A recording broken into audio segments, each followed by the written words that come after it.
സുഹൃത്തുക്കളെ, മദ്രസ സമയം മാറ്റണോ സ്കൂൾ സമയം മാറ്റണോ എന്നാലും ശിവൻകുട്ടിയുടെ ഉത്തരം എങ്ങനെയാണ് കേട്ടോ. ഉന്നയിക്കുന്ന വിഷയം പഠനമൊക്കെ അവർക്ക് നടത്തുന്നതിന് വേണ്ടി ഒരു ബുദ്ധിമുട്ടുമില്ല, ഒരു തടസ്സമായിരുന്നു പറഞ്ഞിട്ടില്ലല്ലോ. മദ്രസ പഠനം നാളെ മുതൽ വേണ്ടെന്നല്ലോ പറഞ്ഞിട്ടില്ല. അവർക്ക് പഠിക്കാൻ പോകാം, ഒരു പ്രശ്നമില്ല. നമ്മുടെ സമയം അനുസരിച്ച് അവിടെ ക്രമീകരിക്കണം, അങ്ങനെയല്ലേ ചെയ്യാൻ പറ്റുള്ളൂ. ഏതെങ്കിലും വിഭാഗത്തിന്റെ പിന്നെ ഇപ്പോൾ ക്രിസ്ത്യൻ സമൂഹം എന്നൊരു സമയം പറയുന്നു, ഞങ്ങൾക്ക് പറ്റില്ല എന്ന് പറയുന്നു.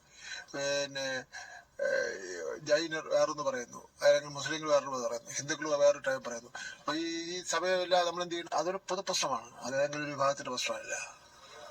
നമുക്ക് 47 ലക്ഷത്തോളം തന്നെ കുട്ടികളുണ്ട്. പിന്നെ അവരുടെ ടോട്ടൽ ലക്ഷ്യമാണ് നമ്മുടെ അജണ്ട. അതിൽ ഹിന്ദു ഉണ്ട്, ക്രിസ്ത്യാനി ഉണ്ട്, മുസ്ലിം ഉണ്ട്, ജാതി ഉള്ളവരുണ്ട്, ജാതി ഇല്ലാത്തവരുണ്ട്. ഇതാണ് കൃത്യമായിട്ട് ഉത്തരം. ഞാൻ ആലോചിച്ച് നോക്കുന്നത്, ഈ സമയത്ത് കോൺഗ്രസ് ആയിരുന്നെങ്കിൽ എന്ത് ചർച്ച നടക്കുന്നുള്ളതാണ്. മനസ്സിലായില്ലേ? കോൺഗ്രസ് ആണെങ്കിൽ മിക്കവാറും ഈ മതത്തിൽ വിടുന്ന ഈ ആൾക്കാരൊക്കെ വിളിച്ചുവിട്ട് ചർച്ച നടത്തി, എന്താ വേണ്ടത്, ഞങ്ങൾ സമയം മാറ്റണോ, നിങ്ങളെ മദ്രസ സമയം എപ്പോഴാണോ, ഇത്ര വേണോ, എന്നാൽ ഞങ്ങൾ ഇത്ര ഇങ്ങനെ ആക്കാട്ടാ എന്നൊക്കെ പറഞ്ഞ ഒരുപക്ഷെ ചർച്ചയ്ക്കൊക്കെ ചിലപ്പോൾ കോൺഗ്രസ് ഇറങ്ങാൻ സാധ്യതയുണ്ട് കേട്ടോ. BJP എന്തായാലും ഇറങ്ങാൻ സാധ്യതയൊന്നുമില്ല. എന്തായാലും നട്ടലോട് കൂടിയിട്ട് ഈ ഒരു CPM ഗവൺമെന്റ് നിലനിൽക്കുന്നുണ്ടല്ലോ എന്നുള്ളത് അഭിമാനമുള്ള കാര്യമാണ്. ബൈ.